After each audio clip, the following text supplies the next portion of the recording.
What up guys, how's it going? For those of you that don't know me, my name is Eric. I'm a commercial FPV drone pilot, and basically, in the last year I've taken off from YouTube and everything, mainly just because COVID's been crazy and all that stuff, and getting back into doing work and all that stuff with all my commercial jobs and everything, it's been a little funky, and a lot of them don't really have us traveling and doing as much as we used to by rental cars or planes or whatever it may be.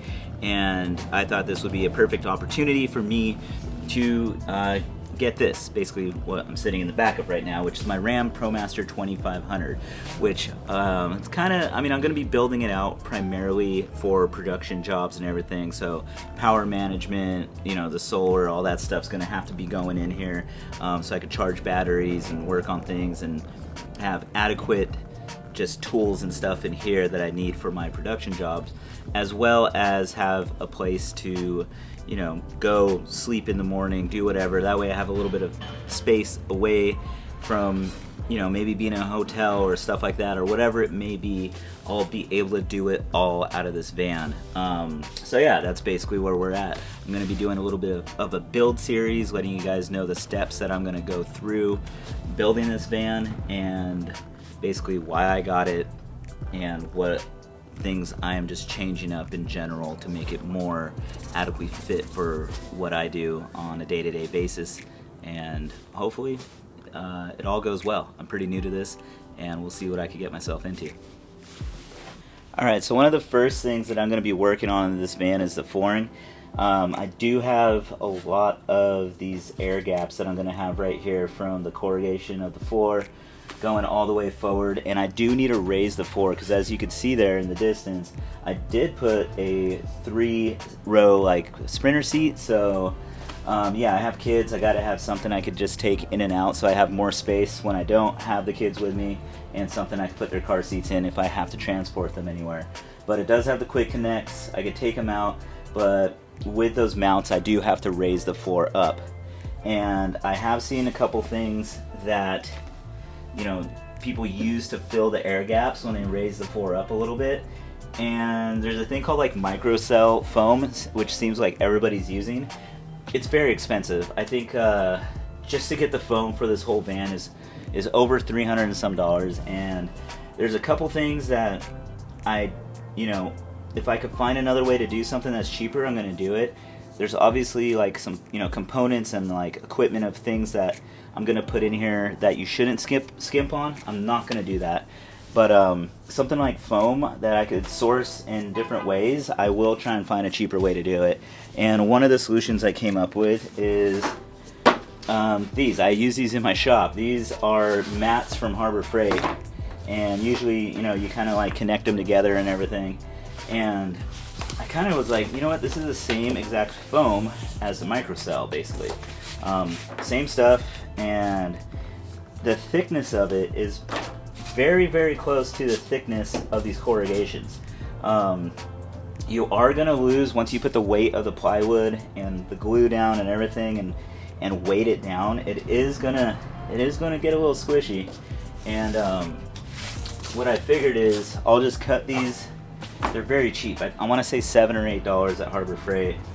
And I'm basically going to just connect them all, cut them into long strips, fill all the corrugation of the metal up with it, basically like this, but they'll be filled so there's not much air gaps anymore. Then what I'll do is I will place these on top, get a nice flat surface all the way through here, and then glue my plywood directly to this. So it'll basically be like a floating floor. And that's what I'm going to be working on now, is basically making templates and everything out of cardboard to get all this put in. And yeah, I'll show you a couple other things that I am going to be working on in these first few steps, but the floor is going to be the main project we're going to start on right now. Alright, yo, what's up? So quick little update on where I'm at with everything. I went to edit my video and I noticed that my mic cut out, so kind of a bummer on that. It was halfway through the rest of my video, I didn't have a mic, battery died, I had no idea. Anyways, let me show you guys where I'm at with doing my subfloor, as well as I threw up some insulation and some stuff like that. So kind of just in between things on this part 1 of this build series, but yeah, let me give you guys a little update. So when it comes to the flooring here, let me see if I can show you. This is the strips that I cut under here. You can see that it pretty much eliminated the air gaps and everything.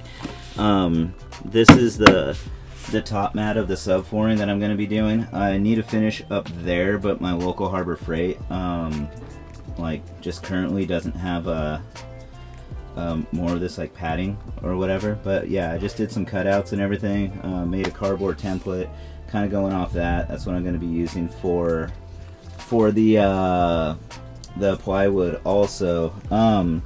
I did get these in. This is like L-track. This stuff's pretty cool. A lot of airline stuff uses it to attach to seats. Next time you go on a plane, you'll see this on the floor.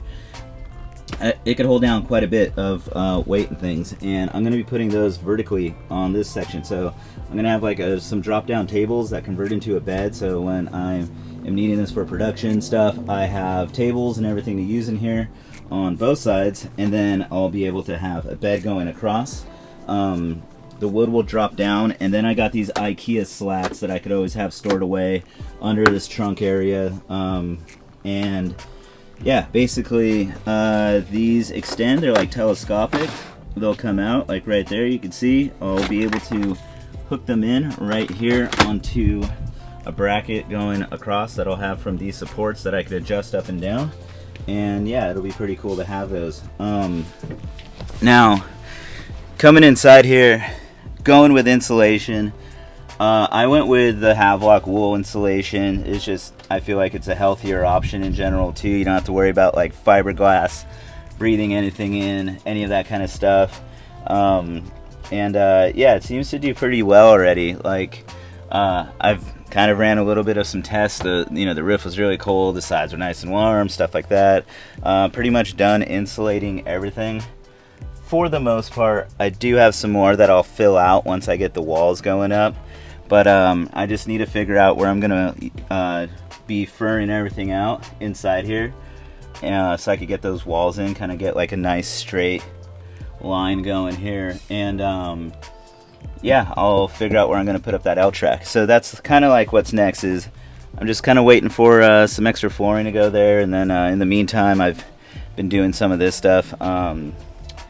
Yeah, part 2, I'm going to be showing you guys like the solar stuff that I put up top and everything, and see where I'm at with all the flooring and everything. So kind of just playing it like, with what's in stock and what I could get right now, and kind of moving along, trying not to waste like too much time in a sense, but at the same time trying to do things as properly as I can with what I know about building out anything, a van or like whatever. So I've been reading a lot of stuff, trying to get a lot of material on it, and yeah, that's basically where I'm at. If you guys want to leave me a comment, have any questions about any of this stuff, go for it. If you guys are enjoying this, make sure you watch the whole series. I'm going to put it into a playlist.